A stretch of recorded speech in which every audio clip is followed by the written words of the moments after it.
अस्सलाम वालेकुम।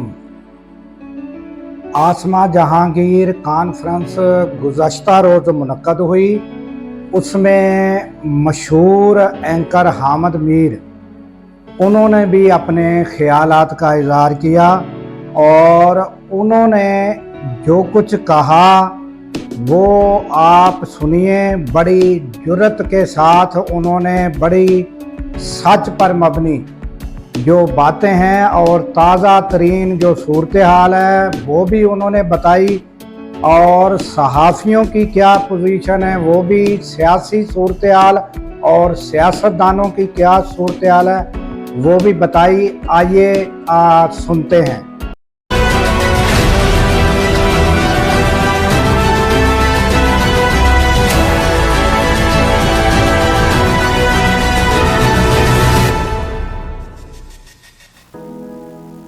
शुक्रिया। इससे पहले जो सेशन था उसमें सनाउल्लाह बलोच साहब बात कर रहे थे रेंट अ पार्टी, तो बात तो उन्होंने बड़ी अच्छी की। आजकल पाकिस्तान में सब कुछ रेंट पे चलता है और सिर्फ पार्टियां रेंट पे नहीं है, मीडिया हाउसेस भी रेंट पे चलते हैं, जर्नलिस्ट भी रेंट पे चलते हैं, लॉयर्स भी रेंट पे चलते हैं, सारे रेंट पे हैं। लेकिन वो जो आप बात कर रहे थे ना बलोच साहब के जेन्युइन डेमोक्रेसी होनी चाहिए, और फिर आपने कहा कि लोग जो हैं वो पार्टियां बदल लेते हैं, उनकी असल पार्टी एक ही होती है। तो मैं सोच रहा था कि कितने सच्चे आदमी हैं आप, कि आपकी पार्टी में भी ऐसे बहुत से लोग हैं जो कभी काफ लीग में होते हैं, कभी नून लीग में होते हैं, फिर आपकी पार्टी में आ जाते हैं। और नहीं ये भाई उन्होंने अच्छी बात की है, मैं तो अप्रिशिएट कर रहा हूं ना।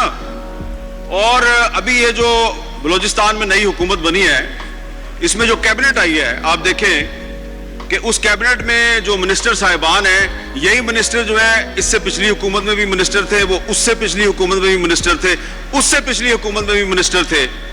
और इनसे जो हलफ लिया जिन गवर्नर साहब ने, वो पिछली हुकूमत में भी गवर्नर थे, उससे पिछली हुकूमत में भी गवर्नर थे, और उनका ताल्लुक पता किस पार्टी से है? सनाउल्लाह बलोच की पार्टी से। ठीक है, तो उन्होंने बड़ी सही निशानदेही की है। ये जो यहां से आवाज आई है ना, तो जो पार्टियां हैं उनको चाहिए कि ऐसे लोग जो हैं उनको अपनी सफों से निकाल दें, साफ कर दें। ये इलेक्टेबल्स जो हैं ये आपको खराब कर रहे हैं, और मीडिया को चाहिए कि वो इस चीज को हाईलाइट करें। और इस वक्त सूरत हाल ये है कि आप आसमा जहांगीर कॉन्फ्रेंस में सारे यहां पे मौजूद हैं, और इधर ये लिखा हुआ है कि democracy is not just about elections, it is about the protection of human rights. तो मुझे आप ये बताएं कि जिस मुल्क की अदालतों के जज अपने लिए इंसाफ मांगने के लिए फरियादें कर रहे हैं, वो ह्यूमन राइट्स को कैसे प्रोटेक्ट करेंगे? और सिर्फ जज साहिबान जो है वो प्रोटेक्शन नहीं मांग रहे, अपनी आजादी का तहफ़्फ़ुज़ नहीं मांग रहे, हर कोई जो है वो अपना तहफ़्फ़ुज़ मांग रहा है। और ये सिचुएशन सिर्फ पाकिस्तान में नहीं है, ये इस पूरे रीजन में इस वक्त यही सूरत हाल है। इंडिया की सूरत हाल भी कोई मुख्तलिफ नहीं है, श्रीलंका की सूरत हाल भी कोई मुख्तलिफ नहीं है, बांग्लादेश की सूरत हाल भी कोई मुख्तलिफ नहीं है। लेकिन हम बात कर रहे हैं पाकिस्तान में, पाकिस्तान के बारे में। तो यहां पर इस वक्त जिस आइन की बालादस्ती की यहां पे बात हो रही है, ये आपको मानना पड़ेगा, मानो या ना मानो। आइन पाकिस्तान को यहां पर तकरीबन गैर मुअस्सर कर दिया गया है। आप जिस आइन के तहफ़्फ़ुज़ की बात कर रहे हैं वो पहले से गैर महफूज है, उसकी वायलेशन सिर्फ गैर सियासी लोग नहीं करते, सियासी लोग भी करते हैं। और अब पाकिस्तान का मीडिया, हम जैसे लोग जो कहते थे जी कि आइन अगर उस पर अमल दरामद हो तो सारे मसले हल हो जाएंगे, अब हमें लगता है कि आइन तो खुद तहफ़्फ़ुज़ मांग रहा है। और क्योंकि मैं सहाफ़ी हूं तो मैं तो सहाफ़ियों की बात करूंगा। जितने गैर महफूज पाकिस्तान के सहाफ़ी इस दौर में हैं, कभी नहीं थे इससे पहले। आप देखें कि इस मुल्क की सुप्रीम कोर्ट ने एक सहाफ़ी अरशद शरीफ के कत्ल पर अज़ खुद नोटिस लिया। क्या हुआ? सुप्रीम कोर्ट के चीफ जस्टिस ने अज़ खुद नोटिस लिया, कुछ भी नहीं हुआ। एक इंक्वायरी टीम कीनिया भेजी, वापस आई, कुछ नहीं हुआ। फिर एक और JIT बनी, उसने लोगों से बयानात लिए, कुछ नहीं हुआ। तो हमें यह लग रहा है कि पाकिस्तान के जो सहाफ़ी हैं उनको अब जर्नलिज्म छोड़ के कहा जा रहा है तुम कर्नलिज्म करो। तो हमने तो भाई जर्नलिज्म ही करनी है। जर्नलिज्म छोड़ के कहा जा रहा है तुम कर्नलिज्म करो, तो हमने तो भाई जर्नलिज्म ही करनी है, वो वाला काम नहीं करना जो जनरल ज़ियाउल हक के दौर में होता था या जनरल परवेज मुशर्रफ के दौर में होता था। तो इसलिए अभी जब मैं आ रहा था तो आने से पहले, क्योंकि कल रात को आपने देखा टीवी चैनल्स पे एक सेनेटर साहब ने कहा कि मैं तो जनाब 1.5 साल से कह रहा हूं कि मुझे कोई अदालत बुलाए तो मैं बताऊंगा कि अरशद शरीफ को किसने मारा। तो मैंने फिर आज आते हुए इस्लामाबाद हाई कोर्ट में पिटीशन दायर कर दी है कि एक जुडिशल कमीशन बनाएं और जिस किसी के पास भी कोई इंफॉर्मेशन है कि अरशद शरीफ को किसने मारा वो उस कमीशन के सामने आगे बताए।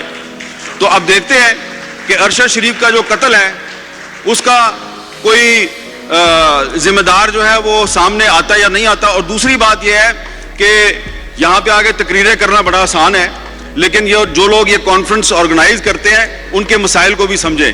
मैं उनके मसाइल में इजाफा नहीं करना चाहता, इसलिए कि धुआंधार तकरीर करके हम तो चले जाएंगे और उन्होंने यहीं पे रहना, अगले साल फिर कॉन्फ्रेंस करनी है।